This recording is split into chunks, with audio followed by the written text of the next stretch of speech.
Good morning friends.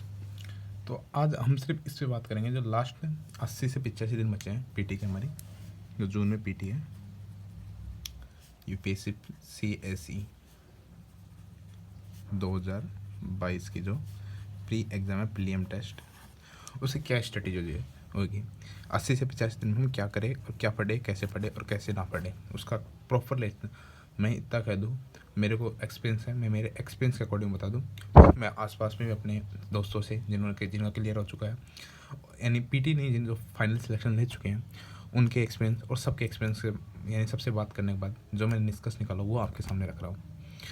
तो सबसे पहले आपने अगर हमारे चैनल को सब्सक्राइब नहीं किया तो प्लीज़ सब्सक्राइब कर दीजिए आपका, और चैनल को लाइक और शेयर ज़रूर कर देना। आपके सपोर्ट से ही हम आगे बढ़ रहे हैं और मैंने नए नए चैनल स्टार्ट किया है जस्ट फॉर माई एक्सपीरियंस आपके साथ शेयर करने के लिए। तो 80 से 85 दिन में क्या करें और क्या ना करें, सबसे बड़ा क्वेश्चन यही है कि इन दिनों में हम कैसे पढ़े, कैसे ना पढ़े, क्या क्या करना चाहिए, क्या नहीं करना चाहिए, कितने मॉक टेस्ट सोल्व करने चाहिए, सी सेट के लिए क्या करें, सी सेट के लिए और अदर जो करंट है उसके लिए क्या करें। तो मैं आपको पूरे डाउट क्लियर करता हूँ। 80 से 85 दिन में आप लास्ट के 15 दिन है ना, इसमें अपने टोटल टाइम का 70% सिर्फ मॉक टेस्ट सोल्व करने में देना। लास्ट 15 दिन बता रहा हूँ, शुरू के इससे पहले बताऊँ शुरू के 70 दिन तो क्या करना है वो तो मैं बाद में बताता हूँ। पहले आपको ये बता देता हूँ, लास्ट के जो 15 दिन है वो कम्प्लीटली मॉक पे फोकस होने चाहिए। और इन 15 दिन में आप कम से कम 40 मॉक्स, 30 से 40 मॉक टेस्ट किसी भी प्रेस्टिजियस कोचिंग का आप मॉक टेस्ट सोल्व कर सकते हो। दृष्टि मैं यूजुअली फॉलो करता हूँ, विजन को और इनसाइट को। इनसाइट, विजन, दृष्टि, किसी का भी आप जो आपको अच्छा लगे वो सोल्व करके जरूर जाना। और आपने एग्री जो एनसीईआरटी पढ़ी है, तो मैं ये कहूँगा कि एनसीईआरटी में आप जो खासकर हिस्ट्री के NCERT, history and geography, history और ज्योग्राफी की जो एनसीईआरटी है उसमें से मैप ज़रूर देख जाना। हिस्ट्री के मैप्स एंड जो हमारे ज्योग्राफी के मैप्स है वो देख जाना। यूक्रेन क्राइसिस है, इसमें 2014 का क्रीमिया क्राइसिस और यूक्रेन की नियर बाई कंट्री, और यूक्रेन काला सागर के पास में पड़ता है, काला सागर से बॉर्डर टच करता है, तो काला सागर से बॉर्डर टच करने वाली कंट्री। और रसिया के प्रीवियस ईयर यानी जो कि नाटो है उसके बारे में, अगर आपने ये टॉपिक नहीं पढ़े हैं तो बता रहा हूँ मैं, ये टॉपिक विशेष ध्यान देना। नाटो रहा, ईयू रहा, काला सागर, अगला टॉपिक हमारा यूक्रेन से कौन कौन से किस किस देश का बॉर्डर लगता है वो देखना है। उसके अलावा आपको अजोव सागर जो बीच में पड़ता है वो देखना है। एंड नाटो की स्थापना कब हुई थी वो पूरा देख पढ़ के जाना। आपको कितने मेंबर हैं, क्या इसके मेंबर बनने का क्या सदस्यता है, कैसे रिक्वायरमेंट होती है, जो सब चीज़ पढ़ना चाहिए, कैसे प्रोसेस होते हैं वो भी देखना चाहिए जाना है। इसके साथ एक चीज़ और देखे जाना, एफ क्योंकि इसमें अभी आज ही यूएई को भी ग्रे लिस्ट में डाल दिया गया है। पाकिस्तान ऑब्वियसली पहले था, और रशिया को इसकी मेंबरशिप से हटाने का बात चल रही है। अभी इसमें 39 मेंबर हैं, तो इसका भी पूरा प्रोसेस देख के जाना। ये यहाँ इन दोनों टॉपिकों से मैं गारंटी दे सकता हूँ, ये जो आपके सामने दो टॉपिक रखे, 2-3 टॉपिक रखे हैं जो 1 से 2 घंटे का काम है, इनमें से आपके पीटी में 2 से 3 क्वेश्चन, 2 से 3, ऐसे नहीं एक क्वेश्चन, 2 से 3 क्वेश्चन मैं गारंटेड कर सकता हूँ। 2 से 3 क्वेश्चन, इसमें एक स्टॉक मार्केट वाला ज़रूर जोड़ देना, क्राइसिस हो रखा है बहुत ज़बरदस्त तरीके से। 2 से 3 क्वेश्चन आराम से आएंगे, आराम से। और अब हम बात करते हैं लास्ट 70 दिन में क्या करना, उस पर स्ट्रेटेजी, वो वाले हमारी जो 70 दिन की स्ट्रेटेजी है ये क्या होनी चाहिए। लास्ट के 15 दिन तो मैंने बता दिया आपको मॉक टेस्ट सोल्व करना है। इन 70 दिन में डेली 2 दिन या जैसा आपको अच्छा लगे 2 दिन में एक मॉक, इन पर डे 50 क्वेश्चन पीटी के सोल्व करने हैं। कहीं से भी सोल्व करो, कोई वो नहीं है कि आपको किसी एक ही जगह सोल्व करना है, आप कहीं से भी किसी भी कोचिंग का कहीं से भी उठा के सोल्व करो, ऑनलाइन ऑफलाइन कैसे भी जैसा आपको अच्छा लगे। 50 क्वेश्चन पर डे सोल्व करो। और ये ध्यान रखना, ये 50 क्वेश्चन आप सोल्व करो तो ये उसी टाइम पे सोल्व करो। जैसे 9 से हमारा वहाँ पे एग्ज़ाम होता है 10 से 12 होता है या 9 से, हाँ जो भी जो एग्ज़ाम टाइमिंग है देख लेना हो, उस टाइमिंग पे सोल्व करना। और डेली 10 क्वेश्चन सी सेट के, 10 से 20 क्वेश्चन सी सेट के देख लो। और ये क्वेश्चन आप किसी बुक से देखने के बजाय मैं ऐसे कहूँगा कि लास्ट के 10 साल के जो पेपर हैं उन पेपरों को सोल्व करो। और कुछ कुछ मत देखो। सी सेट के लिए सबसे बेस्ट है कि आप उन पेपरों को सोल्व करें। अगर आप उन पेपरों में से 70% क्वेश्चन बना पा रहे हो मैथ रीजनिंग के, तो आप वहाँ पे भी बना लोगे, ये मेरी गारंटी है। और यहाँ तक कि और जो वहाँ पे पूछा है ना, वो उसी ट्रेंड पे आगे से क्वेश्चन पूछेंगे जो अब तक का ट्रेंड रहा है ना, इसमें सी सेट में वही ट्रेंड रहता है। आप उसी ट्रेंड के अकॉर्डिंग आपसे क्वेश्चन पूछेंगे। आगे की बात करते हैं, अब पढ़े कैसे इन 70 दिनों में।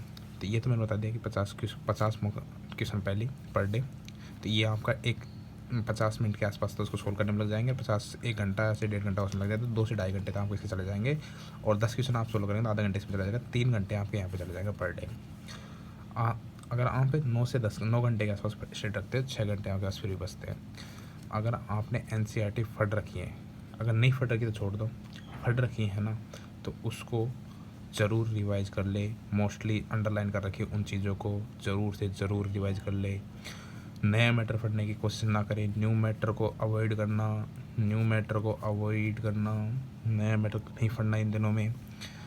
PT 365 ये हर सब्जेक्ट नहीं पढ़नी, खास आपको सिर्फ पर्टिकुलर सब्जेक्ट पढ़नी है। जैसे कि एक एनवायरनमेंट, इकोनॉमी, बजट ज़रूर पढ़ के जाना, बजट और इकोनॉमिक सर्वे की समरी ज़रूर पढ़ जाना, इकोनॉमिक सर्वे की। पॉलिटी की आपको पढ़ने की कोई आवश्यकता नहीं है, क्योंकि पॉलिटी का जो क्वेश्चन आएगा वो आपका बन जाएगा स्टैटिक पोर्शन से, स्टैटिक्स और जो आपने अब तक करंट पढ़ा है उससे, क्योंकि वो आपको जल्दी या ज़्यादा याद रहता है। और तो साइंस एंड टेक की ज़रूर देख के जाना, इन्हीं सब्जेक्ट्स की देख के जाना। आर्ट एंड कल्चर की कोई ज़रूरी नहीं है, आपने स्टैटिक पढ़ी है तो वहाँ से हो जाएगा आपका काम, ये मैं कह सकता हूँ। अब आगे देखते हैं क्या करना है। इसको कितने दिन, 70 दिन है। 2 से 3 दिन आप स्कीम, 2 दिन आप शुरू में स्कीम को दे दें अब तक की, जो लास्ट के 2 दिन भी आप स्कीम को, 1 दिन स्कीम को दे देना, लास्ट का 1 दिन जो अब तक की सारी गवर्नमेंट है। वैसे PT 365 आता है स्कीम पे, वो पढ़ लेना। 2 से 3-4 दिन इसको ले देना। हिस्ट्री है, लगभग 10 दिन से ज़्यादा मत देना, 10 दिन में रिवाइज कर ही लेना। पॉलिटी को 10 दिन, इकोनॉमी को ये थोड़ा 12 दिन दे देना। एनवायरनमेंट को ज़रूर ज़्यादा दिन देना, एनवायरनमेंट को लगभग 15 दिन के आसपास देना। साइंस एंड टेक को 7 दिन से ज़्यादा मत देना, इसमें कंप्लीट कर देना पूरा साइंस और टेक। जो मिसलेनियस टॉपिक्स हैं, जो मिसलेनियस टॉपिक है ना, उनको भी देख लेना। और इसके साथ ही ये भी ध्यान रखना, आप जो मैंने आपको कहा ना 50 क्वेश्चन पर डे मॉक के सोल्व करने हैं आपको पर डे 50 क्वेश्चन। तो ऐसे करना कि उस 50 क्वेश्चन में आप 50 मॉक टेस्ट के सोल्व करो। 50 नहीं, 50 में से 25 मॉक टेस्ट के सोल्व करना, और 25 आप प्रीवियस ईयर के क्वेश्चन सोल्व करना। ये काम ज़रूर करना, प्रीवियस ईयर के क्वेश्चन मत छोड़ के जाना। ये सबसे बड़ा मिथ है कि प्रीवियस ईयर्स के क्वेश्चन रिपीट नहीं होते। आप किसी भी साल का पेपर उठा के देख लेना, हर साल कम से कम 4 से 5 क्वेश्चन रिपीट होते हैं। और मैं तुम्हें बता देना चाहता हूँ पर्सनली कि सिलेक्शन सिर्फ 4 से 5 क्वेश्चनों से ही रुकता है। तो ये प्रीवियस ईयर्स के पेपर ज़रूर देख के जाना सॉल्यूशन सहित। और तो ये इतना आप कर लोगे ना, आपका काम हो जाएगा, इतना मेरे पे विश्वास रखो। और थैंक यू एवरीवन। आपको कुछ और चाहिए, किसी ने क्या पढ़ना क्या नहीं पढ़ना, अगर किसी पे डाउट है कौन से सब्जेक्ट के लिए क्या पढ़े, किसको ना पढ़े, किसको कितना टाइम दे, कौन कौन से टॉपिक्स। हाँ, आप पॉलिटी पढ़ते पढ़ते ये ध्यान रखना, पूरी लक्ष्मीकांत मत पढ़ना। जो टॉपिक PT के लिए इंपॉर्टेंट है वही पढ़ना, मेंस वाले टॉपिक मत पढ़ना, जैसे PLI हुई और जैसे टॉपिक है ना उनको मत पढ़ना। आप हाई कोर्ट सुप्रीम कोर्ट जैसे हर साल क्वेश्चन होता है वो टॉपिक ज़रूर पढ़ना। फंडामेंटल राइट्स हर साल क्वेश्चन होता है, DPSP से हर साल क्वेश्चन होता है। सिटीजन नॉर्मली नहीं पूछा था हर साल, कभी सभी पूछा जाता है तो उसको छोड़ सकते हो आप। प्रेम बल से हर साल क्वेश्चन होता है। प्रीवियस इसके जो वर्डिंग है ना, आप उनको देखो, उनको पेपर तो देखो, आप एनालाइज करो, उसके अकॉर्डिंग पढ़ो आप। अगर आपको और अब भी कोई डाउट है तो मुझे कमेंट सेक्शन में कमेंट करके बताइए, मैं आपके लिए एक नया वीडियो बनाऊंगा। और ज़रूर मैं आपको इतनी गांड देता हूँ, मैंने जितना बताया ना उसको फॉलो कर लोगे ना आप प्रैक्टिकली। क्या बताया मैंने, इनको 10 दिन से ज़्यादा मत देना। लास्ट के 15 दिन पूरे कंप्लीटली मॉक्स पे फोकस होने चाहिए, रिवीजन पे कम और मॉक्स पे ज़्यादा। Per day 50 question mock solve करने, उनमें से 25 मॉक टेस्ट के और 25 प्रीवियस के। आप ऐसा कर सकते हो, 50 के 50 प्रीवियस भी कर सकते हो करने को तो ना, लेकिन आप जैसा अच्छा जैसा बेटर लगे वैसा करना। डेली 10 क्वेश्चन सी सेट के लिए किसी टीचर से किसी के नोट्स पढ़ने से अच्छा बता रहा हूँ, सबसे बेस्ट सोर्स बता रहा हूँ सी सेट के लिए। प्रीवियस ईयर्स क्वेश्चन से अच्छा सोर्स कुछ नहीं होता। किसी से पूछ लेना, आप किसी भी टीचर से, अगर कोई आपको बताएगा ना तो वो कहेगा प्रीवियस ईयर्स क्वेश्चन ही सोल्व करो, क्योंकि यूपीएससी का पैटर्न अलग है, एसएससी का पैटर्न नहीं है कि आप एक शॉर्ट ट्रिक से उसका क्वेश्चन बना लोगे। जब तक आपको उसका बेसिक नॉलेज नहीं होगा तो यूपीएससी क्वेश्चन बनाना मुश्किल हो जाएगा। उसकी बेसिक नॉलेज आपको उसको क्वेश्चन को सोल्व करोगे तो आपको पता चलेगा इसकी इस बेसिक डिश से पूछा है इसने। नंबर सिस्टम के क्वेश्चन उठा के देखो, बहुत बेसिक होते हैं, बहुत बेसिक पूछते हैं, लेकिन उनको लोग सोल्व करते हैं ट्रिक से। और ट्रिक में क्या होती है, कंडीशंस होती है, हर ट्रिक अपने साथ कंडीशन लेके चलती है और उस कंडीशन की वजह से उसी साइड फेल कर जाते हैं। उनको पता नहीं होती इसके पीछे कंडीशन कौन सी है, वो बस ट्रिक लगा देते हैं। उस ट्रिक से अच्छा है कि आप उसे नॉर्मल सोल्व करें, जैसे कि 9 10 में सोल्व कर देते हैं ना, एक्स वाई जेड मानकर, वैसे सोल्व करो, ए बी सी मानकर सोल्व करो, आपका क्वेश्चन गलत नहीं होगा। 100% मैं कह रहा हूँ। अगर आप ऐसे ए बी सी कर मानकर सोल्व करते हो और आप ऐसे करके 35 क्वेश्चन मैथ रीजनिंग कर गए, तो मैं गारंटी दे सकता हूँ उस क्वेश्चन में आपका 33 32 या 33 क्वेश्चन एग्जैक्टली राइट होगा। अगर आप तुक्के मार के आए तो उसकी मैं कह नहीं सकता, लेकिन आपने ए बी सी ऐसे पर्सन जो 9 10 में सोल्व करते वैसे सोल्व करके देखा ना, तो आपके पास टाइम बहुत होता है यार। 2 घंटे का टाइम होता है आपके पास, 2 घंटे का। अगर आप 1.5 घंटा कम मैथ और रीजनिंग को देते हो, पर 1 घंटा देते हो ना, 1 घंटा भी, 1 घंटे में एक क्वेश्चन को 2 मिनट से ज़्यादा नहीं लगता आप सोल्व करना देना। पर्सनली कभी कोई पहेलियों वाला क्वेश्चन है उन्हीं में टाइम लगता है, तो वो क्वेश्चन अगर आपको बन रहे हैं तो सोल्व करो, नहीं बन रहा आपको पता है मेरे से नहीं बनता, तो उस क्वेश्चन में माथा पड़ी क्यों करते हो। उसके जगह आप टाइम उसको दे सकते हो, जो गद्यांश होते हैं उनको दे सकते हो। तो ऐसे स्ट्रेटेजी से काम करो।